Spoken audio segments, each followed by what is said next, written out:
Materi yang akan kami sampaikan pada kesempatan pengajian kita pada malam hari ini adalah seputar keteguhan para sahabat Rasulullah sallallahu alaihi wasallam di dalam menghadapi ujian dan tetap teguh mempertahankan agama mereka. Para jamaah sekalian yang dirahmati oleh Allah, merupakan sunnatullah, merupakan ketetapan Allah Subhanahu wa taala bagi orang-orang yang beriman bahwa mereka itu pasti akan mendapatkan ujian dan cobaan. Allah Subhanahu wa taala berfirman, ahasiban nas an yutraku ay yaqulu amanna wa hum la yuftanun. Apakah manusia itu menyangka, ya, hasiban nas an yutraku ay yaqulu amanna, mereka bebas dibiarkan untuk mengatakan, mengklaim bahwa kami ini telah beriman, untuk mengatakan kami ini beriman, wa hum la yuftanun, padahal mereka itu belum pernah menghadapi fitnah. Yang dimaksud fitnah di sini adalah ujian.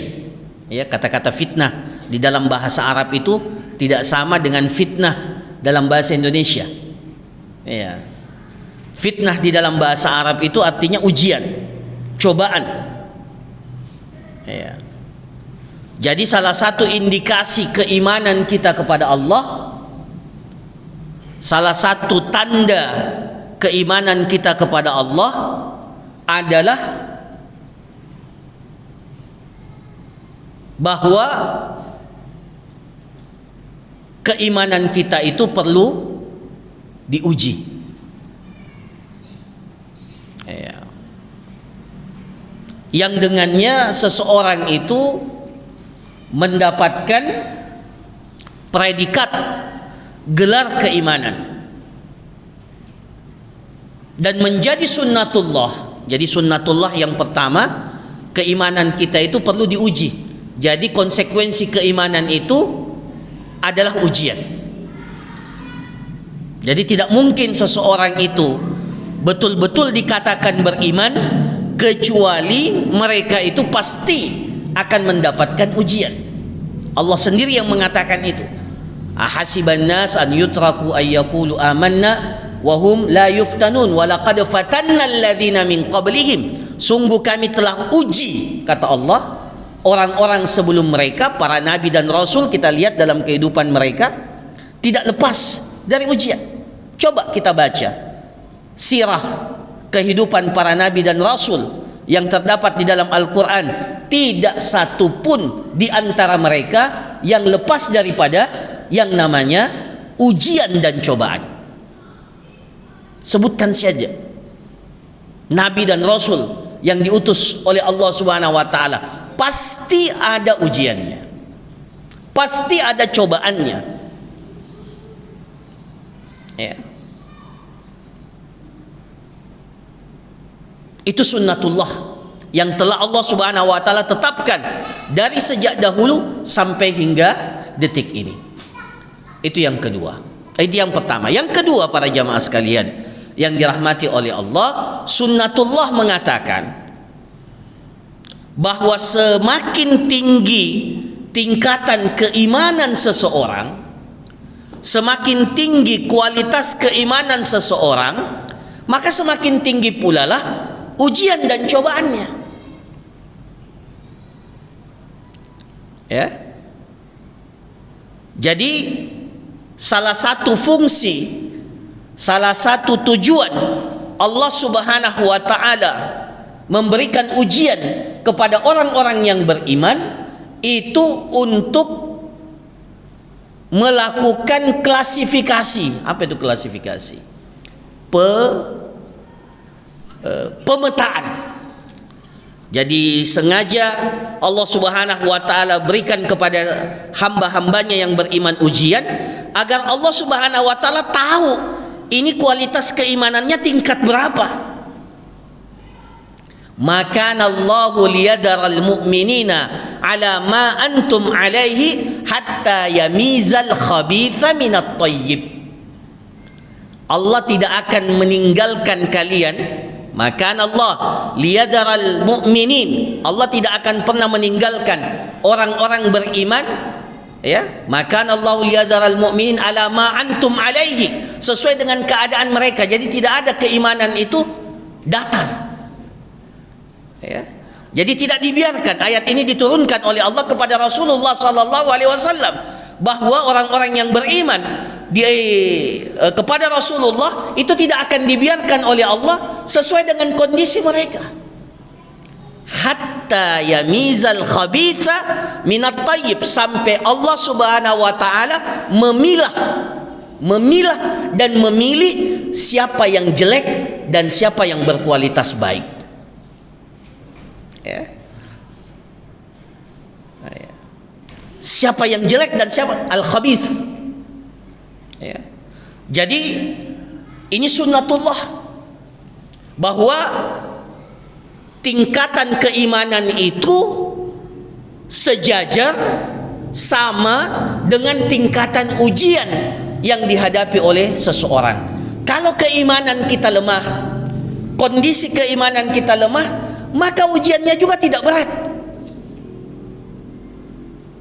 Ya. Kalau dalam kualitas keberagamaan kita, komitmen kita melaksanakan keislaman kita ini lemah, maka ujiannya juga tidak berat. Tetapi semakin tinggi tingkatan keimanan kita, maka semakin tinggi pula lah ujian yang akan diberikan oleh Allah Subhanahu wa taala. Oleh karena itu Rasulullah sallallahu alaihi wasallam bersabda, asyaddun nasi bala'an al-anbiya summal amsal fal amsal. Asyaddun nasi bala'an al-anbiya summal amsal fal amsal. Orang yang paling tinggi ujiannya, orang yang paling keras tingkatan ujiannya, cobaannya, bala, ya, bala itu artinya cobaan yang diberikan oleh Allah Subhanahu wa taala, ujian yang diberikan oleh Allah Subhanahu wa taala, itu kata Rasulullah sallallahu alaihi wasallam adalah al-anbiya, para nabi. Para nabi. Summal amsal fal amsal. Kemudian orang yang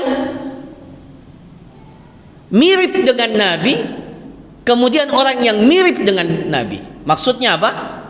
Jadi para nabi itu adalah orang yang paling tinggi tingkatan keimanannya. Al-amsal, orang yang mirip dengan mereka adalah orang-orang yang semakin tinggi tingkatan keimanannya. Ya, ibarat sebuah pohon, para jamaah sekalian, semakin tinggi pohon itu, semakin keras pula angin yang akan menerpa dan akan meniup pohon itu. Ya, maka begitu pula keimanan yang kita miliki. Nah, ini sunnatullah yang kedua. Ya. Makanya kita dapati sejak para nabi dan rasul yang diutus oleh Allah Subhanahu wa taala, maka kita dapati tidak satu pun di antara mereka yang lepas dari ujian. Ya. Begitu pula para pengikut mereka, summal amsal fal amsal. Summal amsal fal amsal. Dan orang yang seperti dengan mereka dan orang yang seperti dengan mereka. Itu yang kedua. Yang ketiga, para jamaah sekalian yang dirahmati oleh Allah, ternyata dalam sejarah kita dapati, ya, kita dapati orang-orang yang mulia ini, orang-orang yang mulia ini ketika menghadapi ujian, sikapnya sama semua. Sikapnya sama semua. Apa? Sabar menghadapi ujian, tetap teguh, berpegang teguh kepada agama dan keyakinan yang mereka yakini. Itu pelajaran yang ketiga yang kita dapatkan, bahwa manusia-manusia mulia ini yang memang patut untuk kita jadikan sebagai toladan dan contoh kita. Para sahabat itu adalah manusia-manusia pilihan, ya, bukan manusia-manusia biasa. Istafahumullah, mereka telah dipilih oleh Allah li suhbati nabihi sallallahu alaihi wasallam, untuk menjadi pendamping sahabat Rasulullah sallallahu alaihi wasallam. Ya. Kalau Nabi Isa itu punya orang-orang yang dekat, namanya apa? Hawariyun. Ya, namanya Hawariyun, Hawari. Orang-orang yang menjadi penolong, ya, sahabat-sahabat Nabiullah Isa alaihissalam. Ya. Kalau Rasulullah sallallahu alaihi wasallam namanya sahabat, as-suhbah. As-suhbah itu artinya dekat. Ya. Nah, salah satu definisi daripada sahabat, kata para ulama, ya, kata para ulama adalah man laqiyan nabiyya sallallahu alaihi wasallam mu'minan bihi wa mata 'alal Islam. Jadi itu definisi sahabat. Ya. Jadi para sahabat itu siapa mereka? Adalah orang yang pernah bertemu dengan Rasulullah sallallahu alaihi wasallam, kemudian dia beriman kepada Nabi sallallahu alaihi wasallam. Apakah cukup beriman? Tidak. Wa mata alaihi, dan dia mati dalam keimanan itu. Artinya para jamaah sekalian, mereka itu mati, meninggal dunia dalam keadaan tetap memegang teguh keimanan mereka kepada Allah Subhanahu wa taala, meskipun cobaan yang mereka hadapi silih berganti datang dan tak pernah berhenti, baik secara umum ataupun secara pribadi-pribadi. Ya. Makanya dari sini kita penting sebenarnya baca bagaimana kisah kehidupan para sahabat Rasulullah sallallahu alaihi wasallam, terutama di masa awal-awal Islam, ketika jumlah kaum muslimin itu sedikit dan ketika mereka tidak memiliki kekuatan. Ya. Biasanya generasi pertama itu memang generasi spesial, ya. Makanya kita disuruh untuk bercermin kepada para sahabat Rasulullah sallallahu alaihi wasallam. Khairun nasi qarni, summa alladhina yalunahum, summa alladhina yalunahum. Sebaik-baik manusia itu, kata Rasulullah sallallahu alaihi wasallam, adalah orang yang hidup semasa dengan aku, semasa dengan aku. Siapa yang hidup semasa dengan Rasulullah? Adalah para sahabat Rasulullah sallallahu alaihi wasallam. Mereka secara berkelompok itu mengalami intimidasi, mengalami ujian-ujian yang tidak ringan dalam kehidupan mereka. Ini secara kelompok. Apa saja? Intimidasi secara kelompok. Ya. Sampai-sampai Rasulullah sallallahu alaihi wasallam itu memerintahkan, ya, ketika sudah melihat bahwa cobaan, intimidasi, kezaliman yang dilakukan oleh para kafir Quraisy kepada para sahabat-sahabat Rasulullah itu semakin meningkat, maka Rasulullah sallallahu alaihi wasallam memerintahkan di antara para sahabat itu untuk pergi berhijrah ke negeri yang namanya Habasyah, ke negeri Habasyah, ya, yang sekarang namanya Ethiopia. Ya. Kenapa para sahabat itu hijrah ke Habasyah? Kenapa para jamaah sekalian yang dirahmati oleh Allah? Firaran bidinihim, mereka perlu untuk menyelamatkan agama mereka. Ya. Mereka tinggalkan keluarga mereka, mereka tinggalkan harta mereka di Mekah, mereka meninggalkan segala apa yang, ya, kerabat mereka, itu untuk menyelamatkan agama. Padahal pilihan untuk meninggalkan kampung halaman itu adalah pilihan yang sulit. Ya, kita saja ini para jamaah sekalian disuruh tinggalkan kampung kita, berat sekali kan? Ya, berat tidak kalau kita disuruh? Nah ya, tinggalkan kampung halaman kita. Tapi demi untuk menjaga agama mereka, mereka rela tinggalkan kampung halaman itu. Nah ya. Bahkan hijrah ke Habasyah itu dalam riwayat dikatakan sampai 2 kali. Semuanya dengan sebab untuk menjaga agama apa yang mereka yakini, ya, kebenarannya, yaitu agama Islam. Rela mereka melakukan itu semua. Bahkan sampai-sampai terjadi yang disebut dengan muqata'ah. Apa itu muqata'ah? Pemboikotan yang dilakukan oleh kufar Quraisy kepada Rasulullah sallallahu alaihi wasallam, kepada para sahabat, dan kepada Bani Hashim dan Bani Abdul Muttalib. Itu muqata'ah, pemboikotan. Apa itu pemboikotan? Diboikot. Tidak boleh menikah dengan Bani Hashim, tidak boleh menikah dengan keluarga Rasulullah, itu namanya Bani Hashim dan Bani Abdul Muttalib. Jadi orang kufar Quraisy itu begini ceritanya. Kenapa terjadi pemboikotan itu?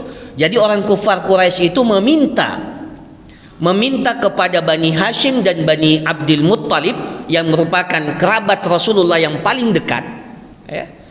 Mereka meminta kepada Bani Hashim, serahkan saja itu Muhammad sallallahu alaihi wasallam, serahkan Muhammad, ya, dan ya kalian akan bebas, tetapi serahkan Muhammad untuk kami bunuh. Itu maksudnya. Karena mereka melihat tidak ada jalan lagi untuk menghentikan dakwah Islam ini kecuali dengan membunuh Rasulullah sallallahu alaihi wasallam. Jadi mereka meminta kepada Bani Hashim dan Bani Abdul Muttalib agar mereka menyerahkan Nabi kita Nabi Muhammad sallallahu alaihi wasallam kepada kufar Quraisy untuk dibunuh. Tapi Bani Abdul Muttalib, Bani Hashim menolak itu. Ya, menolak itu secara keseluruhan, baik orang yang Islam di antara mereka, begitu pula orang yang kafir, karena mereka menjaga kehormatan keturunan mereka. Maka terjadilah pemboikotan. Tidak boleh berdagang, tidak boleh jual beli sama sekali.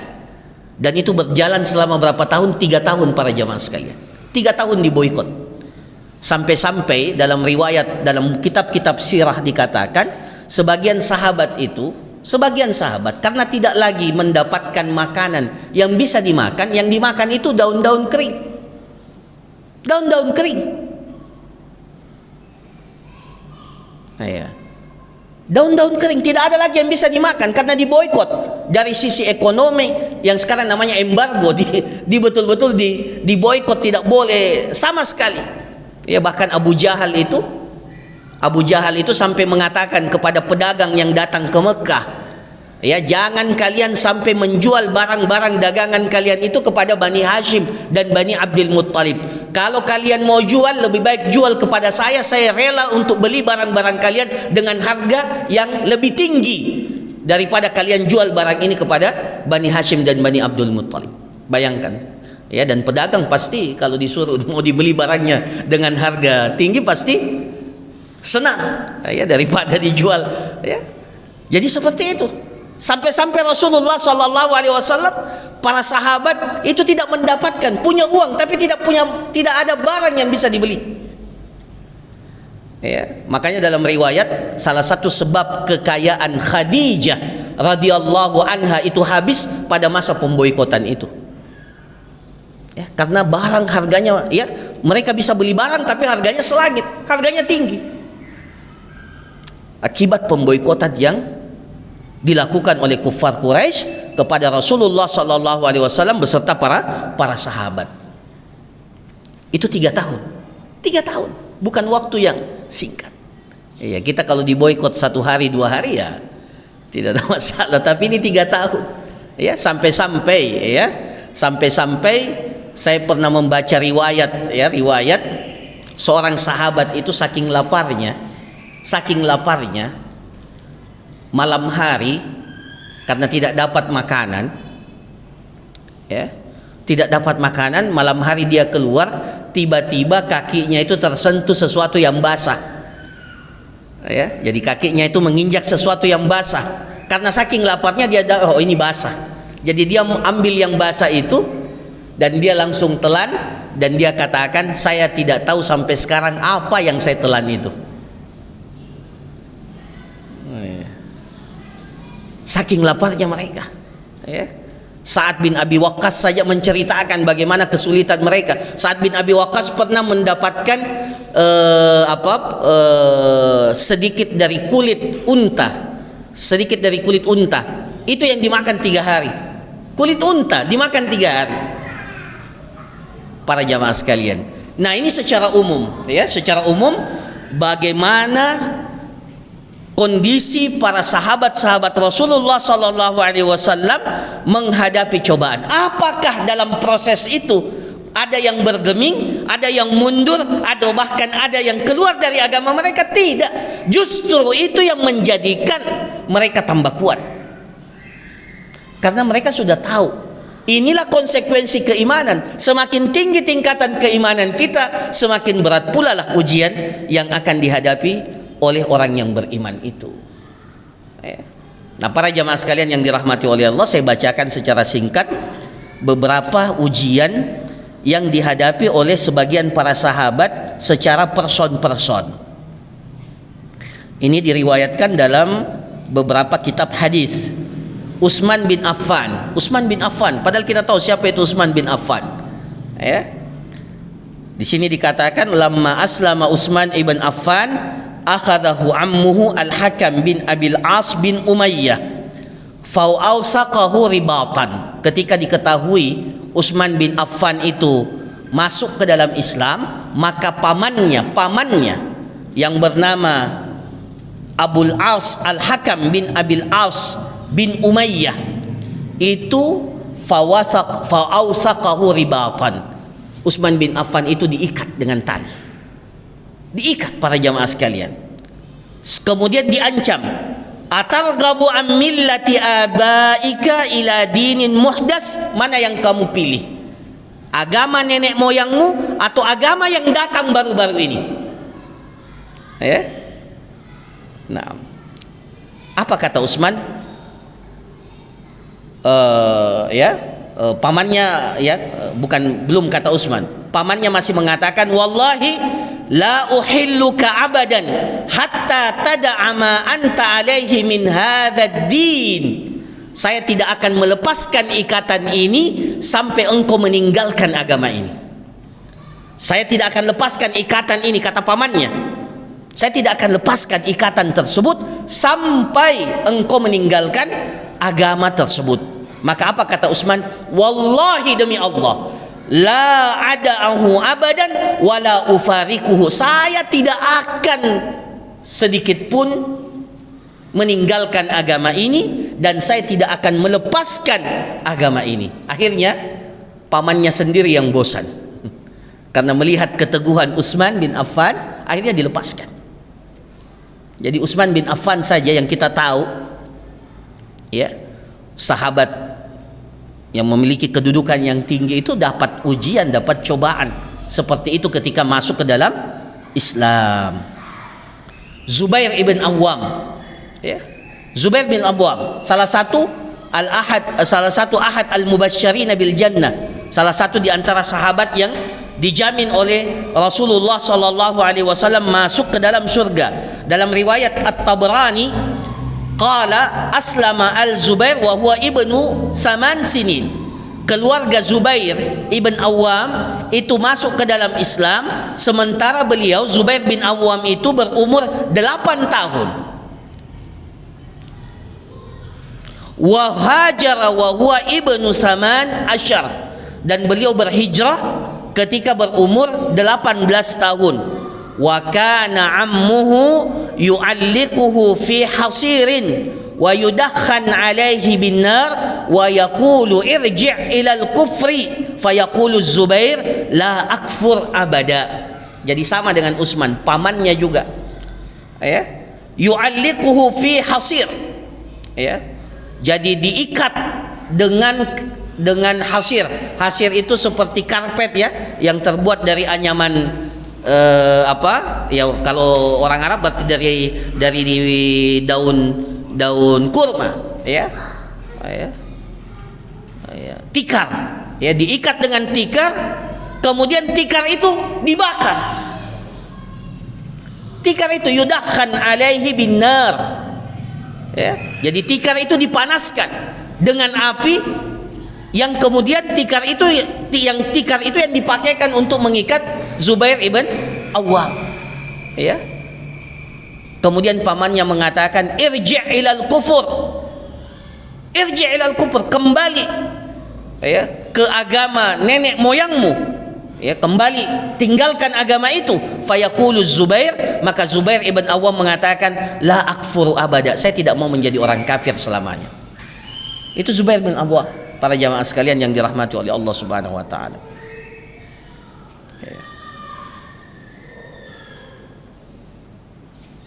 Ada seorang sahabat ya, bahkan minas sabiqin ya, di antara para sahabat yang pertama kali masuk Islam, itu namanya Khalid.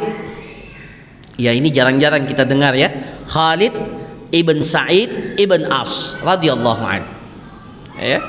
Dalam riwayat Ibnu Sa'ad dikatakan ya, wa kana islamu Khalid bin Sa'id ibn As salisan aw rabi'a. Jadi termasuk di antara para sahabat yang pertama masuk ke dalam agama Islam.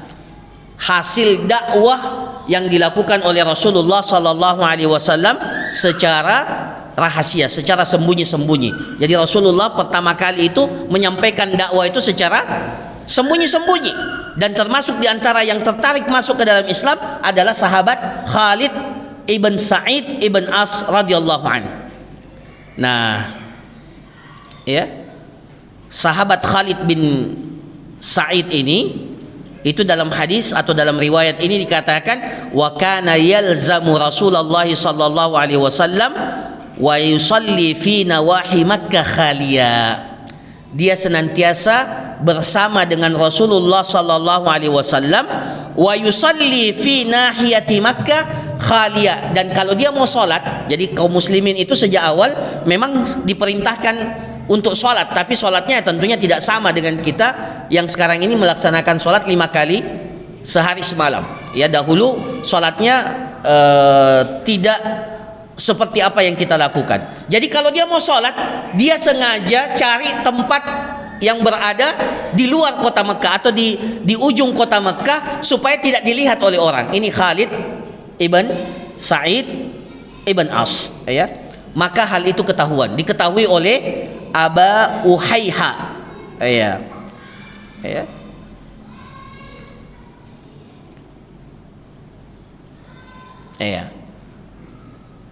Tidak dijelaskan siapa ini Aba Uhayha, ya.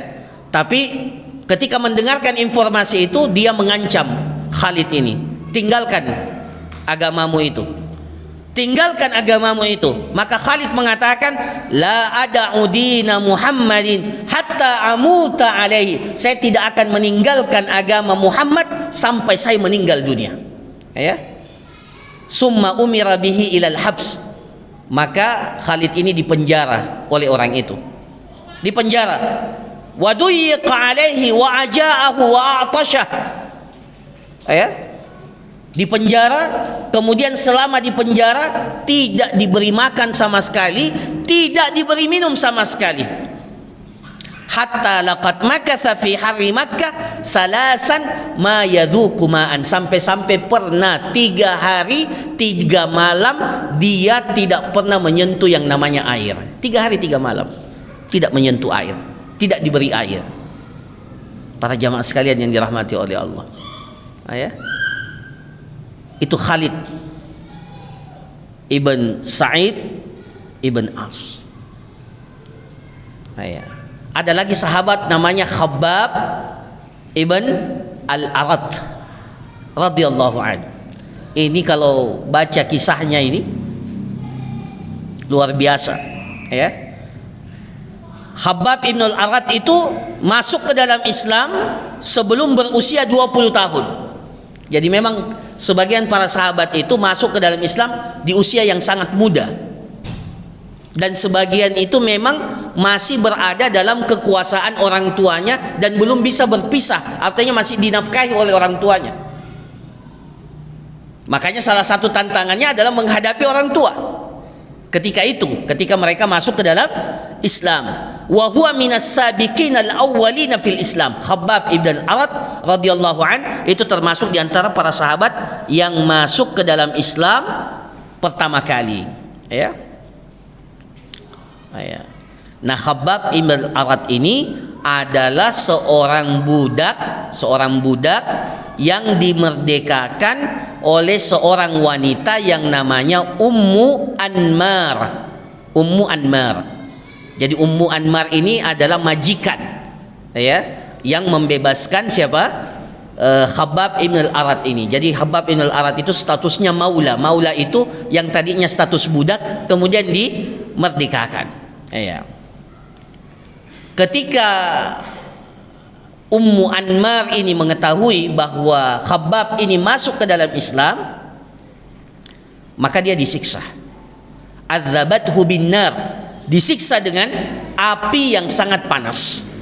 Ya, bagaimana bentuk siksaannya? Ya, coba saya bacakan, ya. Wa kanat ta'ti bil hadidatil muhmah fataj'aluha ala dhahrihi wa ra'sihi liyakfura bi Rasulillah sallallahu alaihi wasallam wa yarji'u an islamihi falam yakun yaziduhu dhalika illa imana. Wa kadzalika kana al-musyrikuuna yu'adzibunahu fayalwuna 'unuqahu wa yajdhibuna sya'rahu wa qad alqawhu 'ala an-nar summa sahibuhu 'alayha fama atfa'aha illa syahmu dhahrihi. Ya. Jadi bagaimana bentuk ujiannya? Jadi itu Ummu Anmar itu memanaskan besi. Ya, jadi besi itu dipanaskan, ya, di atas api, kemudian besi itu diletakkan di apa? Di punggung dan di kepala Khabbab ibn Arat. Ya. Bagaimana rasanya para jamaah sekalian? Besi dipanaskan, kemudian ditaruh di atas punggung atau di atas kepala. Bahkan, ya, bukan hanya tuannya yang menyiksa, bahkan orang-orang musyrik pun ikut menyiksa Khabbab ibn Arat. Bahkan, ya, suatu kali mereka menyiksa Khabbab ibn Arat itu dengan diikat lehernya, ya, yalwuna unuqahu wa yajzabuna sya'rahu wa qad alqahu 'ala an-nar, diikat lehernya kemudian dilemparkan di atas bara api. Ya, sampai-sampai dalam riwayat ini dikatakan fama atfa'aha illa syahmu dhahrihi, saking, ya, ya, saking lamanya siksaan itu, jadi ditaruh di atas bara api sampai-sampai bara api itu padam, apinya padam, panasnya padam karena basah dengan apa? Syaham, lemak yang keluar dari tubuh Khabbab ibn Arat. Ya. Jadi biasa lihat apa, ya, orang apa namanya, memanggang daging itu biasanya bara apinya mati gara-gara ada lemak yang keluar dari daging itu. Nah, seperti itulah, ya, sampai-sampai seperti itu. Nanti bara apinya mati ketika dari tubuh Khabbab ibn al-Arat keluar syahmu dhahrihi, ya, lemak yang keluar dari punggung Khabbab ibn Arat radhiyallahu an. Ya.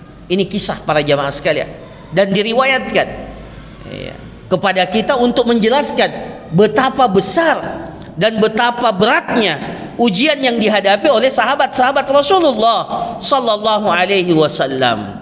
Ya.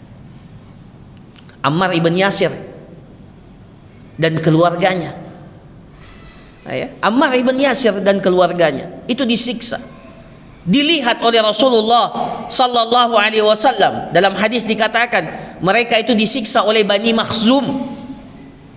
ya, disiksa oleh Bani Makhzum, ya, disiksa sejadi-jadinya, ya, yang kemudian sampai-sampai ibu daripada Ammar ibn Yasir yang bernama Sumayyah itu meninggal dunia.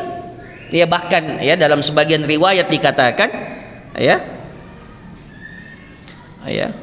beliau meninggal itu ya dari dalam riwayat Mujahid dikatakan awwalu syahidin kana fil Islam ustushhida Ummu Ammar, yang pertama kali syahid di jalan Allah ya di antara orang-orang Islam itu adalah Ummu Ammar, awwalu syahidah fil Islam, yang paling pertama syahid di jalan Allah, meninggal di jalan Allah mempertahankan agamanya.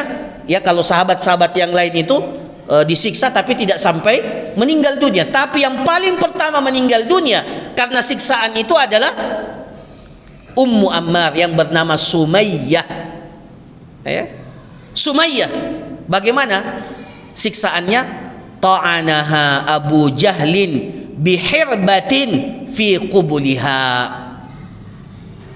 Jadi tombak itu dipegang oleh Abu Jahal, ya, Abu Jahal, kemudian tombak itu ditusukkan ke kemaluan dari Sumayyah sampai meninggal dunia radhiyallahu anha, ya, wa anis sahabati ajma'in. Begitulah ya para sahabat-sahabat Rasulullah sallallahu alaihi wasallam disiksa dan diuji, tapi tidak satupun di antara mereka yang mundur sedikit pun,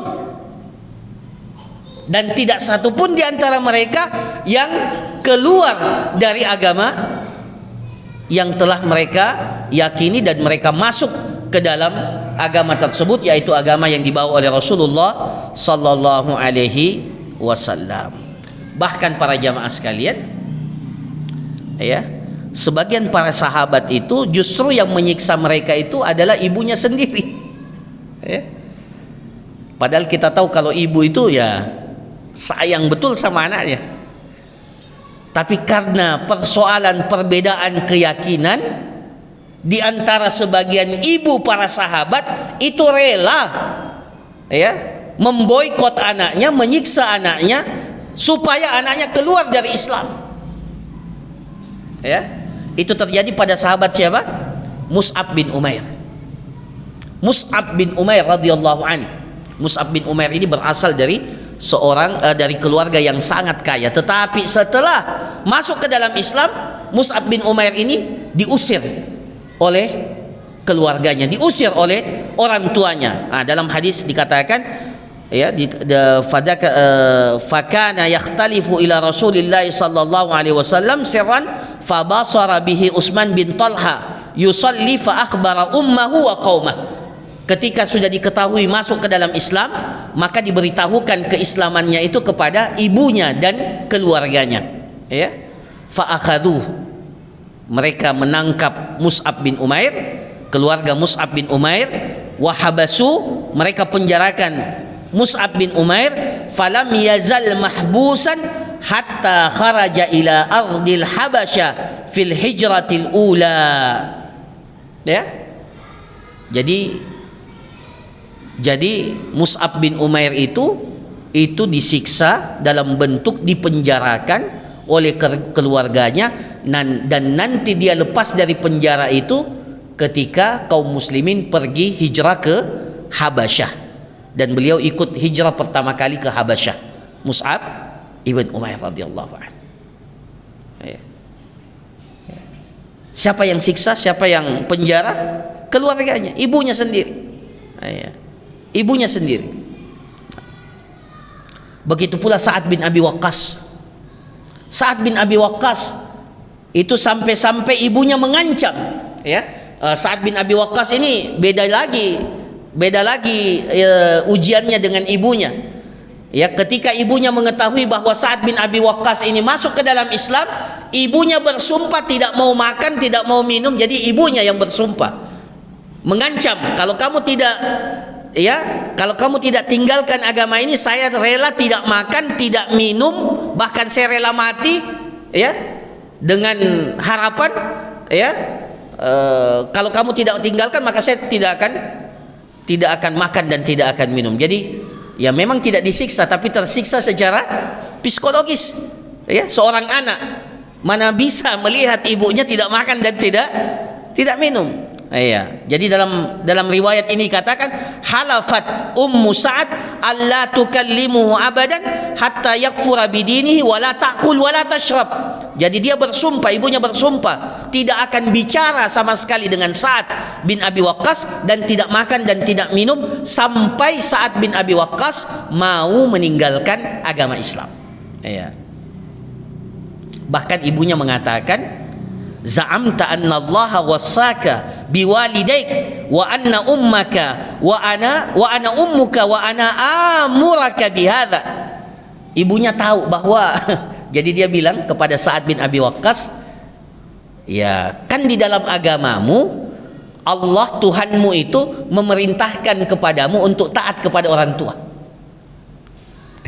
Jadi ibunya mengatakan, ya kan di dalam agamamu itu Allah Tuhanmu itu memerintahkan untuk taat kepada kedua orang tuamu dan saya ini ibumu dan saya memerintahkanmu untuk keluar dari agama Islam.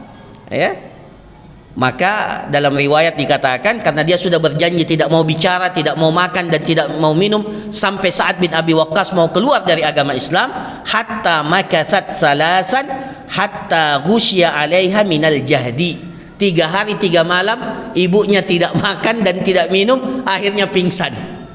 Ya, akhirnya pingsan. Ya, maka ya melihat hal itu salah seorang saudara dari dari Sa'ad bin Abi Waqqas itu memberikan minum kepada ibunya. Ya, memberikan minum kepada ibunya, faja'alat tad'u ala Sa'ad, dan ya ibunya itu mendoakan kecelakaan kepada Sa'ad bin Abi Waqqas, jadi dilaknat oleh ibunya sendiri. Maka turunlah firman Allah Subhanahu wa taala, wa wassaynal insana biwalidayhi husna wa in jahadaka litusyrika bi ma laysa laka bihi ilmun fala tuti'huma. Ya, jadi Allah Subhanahu wa taala sampai turunkan ayat berkaitan dengan bagaimana seorang anak kepada orang tuanya yang menyuruh anaknya untuk kafir. Ya, wa wassaynal insana biwalidayhi husna, kami perintahkan kepada seorang manusia untuk berbuat baik kepada kedua orang tuanya. Wa in jahadaka, tapi kalau orang tuanya memaksa, orang tuanya memerintahkan litusyrika bi, untuk mempersekutukan Allah, ya, ma laysa laka bihi ilm, yang tidak ada alasan untuk itu, fala tuti'huma, maka tidak boleh kita taat kepada kedua orang tua kita dalam rangka untuk bermaksiat, melakukan kesyirikan kepada Allah Subhanahu wa taala. Nah, inilah para jamaah sekalian, ya, beberapa kisah.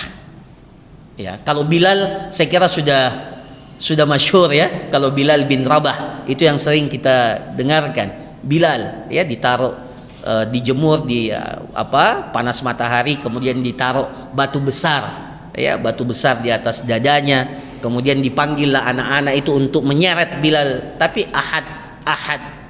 Tapi ini kisah sudah masyhur. Yang saya bacakan ini adalah kisah-kisah yang mungkin sebagian kita itu belum pernah mendengarkannya. Tapi kesimpulannya apa? Dari sekian banyak kisah yang lewat yang kita dengarkan, tidak satupun di antara para sahabat itu yang goyah, ya, tidak satupun.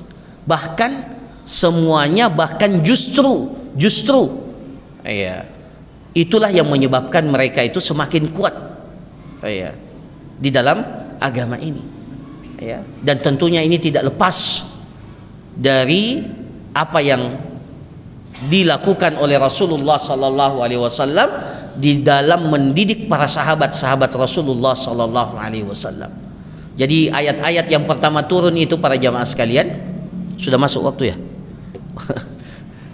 Jadi ayat-ayat yang pertama kali turun itu kan berkaitan dengan hari akhirat, surga dan neraka. Jadi para sahabat itu diikat bahwa ada yang namanya kehidupan abadi. Kehidupan dunia ini hanya sementara. Jadi meskipun mereka itu disiksa di dunia, tapi hati mereka, harapan mereka itu selalu bergantung kepada kehidupan kehidupan akhirat, dan itulah yang membuat mereka kokoh, mereka kuat menghadapi ujian-ujian tersebut.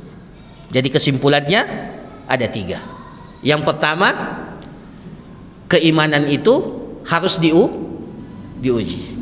Kemudian yang kedua, semakin tinggi tingkatan keimanan kita, maka semakin besar pula lah, tinggi pula lah tingkatan ujian yang akan kita hadapi. Bahkan sebagian para salaf itu kalau tidak pernah diuji itu meragukan keimanannya sendiri. Jadi mereka kenapa belum dapat ujian ini? Jadi kalau hidup kita ini tenang-tenang saja, hidup kita ini aman-aman saja, tidak pernah diuji baik pada harta kita, baik pada keluarga kita, baik pada anak kita, belum pernah diuji semuanya itu, aman-aman saja. Ya, jangan sampai ya itu isyarat bahwa keimanan kita ini sebenarnya belum kokoh. Ya, belum kokoh. Ya. Bahkan di dalam hadis ya Rasulullah sallallahu alaihi wasallam mengatakan ya, wa ma yazalul bala indal mu'mini wal mu'minah fi nafsihi wa waladihi wa malihi hatta yalqallah wa ma alaihi khati'ah. Dan senantiasa, ya, sampai Rasulullah mengatakan seperti ini, dan senantiasa ujian itu menimpa pada laki-laki yang beriman, wanita yang beriman, baik berkaitan pada dirinya, harta yang dia miliki, dan keturunan yang ia miliki. Jadi terus menerus ujian itu datang silih berganti kepada orang-orang yang beriman, hatta laqiyallah wa ma alaihi khati'ah, sampai mereka dipanggil oleh Allah dan mereka tidak lagi memiliki dosa karena ujian itu datang silih berganti dalam kehidupannya. Maka kalau kita diberikan sakit, para jamaah sekalian, diberikan ujian pada harta kita, pada anak kita, bahkan pada diri kita. Ya, kalau orang beriman itu sampai duri pun, duri yang kita injak itu adalah penghapus dosa. Maka semakin banyak ujian, maka semakin besar dosa-dosa kita dihapuskan dan dihilangkan oleh Allah Subhanahu wa taala. Itu yang kedua. Yang terakhir adalah bahwa para sahabat-sahabat itu ternyata tetap teguh memegang keyakinan mereka meskipun ujian yang mereka hadapi begitu sangat berat. Saya kira demikian apa yang dapat disampaikan, kurang lebihnya saya mohon maaf. Ini mohon maaf waktunya sudah lewat. Mudah-mudahan Allah Subhanahu wa taala memberikan kepada kita keistiqomahan, ya, dan Allah Subhanahu wa taala memberikan kepada kita keteguhan dan kita meninggal dunia dalam keadaan tetap beriman kepada Allah Subhanahu wa taala. Barakallahu lakum jami'an wa sallallahu ala nabiyyina Muhammad wa ala alihi wa sahbihi ajma'in wa akhiru da'wana alhamdulillahi rabbil alamin. Assalamualaikum warahmatullahi wabarakatuh.